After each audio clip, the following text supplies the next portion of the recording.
Esto, no esto. Ahí venía ya nada.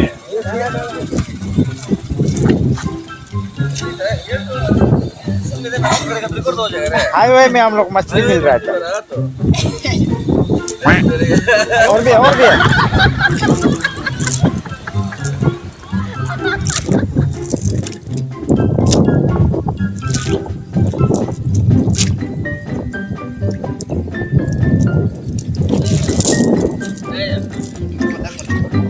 हम लोग जोते पमाका हाईवे में मछली मार रहा है रास्ता में।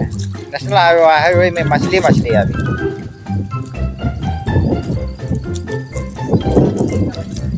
हाँ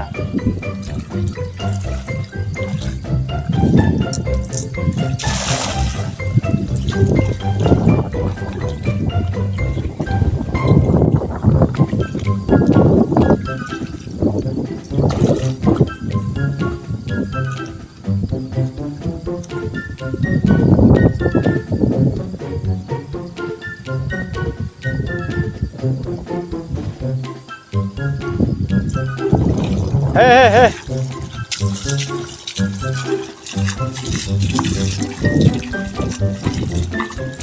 हाँ मछली नेशनल हाईवे में मछली मछली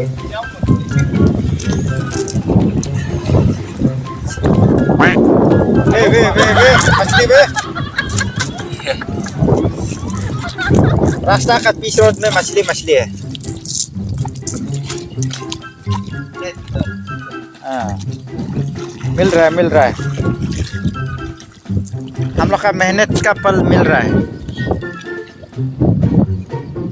जाता पे को मिल जाएगा पूरा।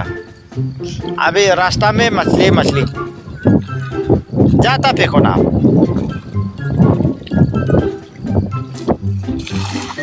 जहाँ में भी पकड़ो अभी मिल जाएगा।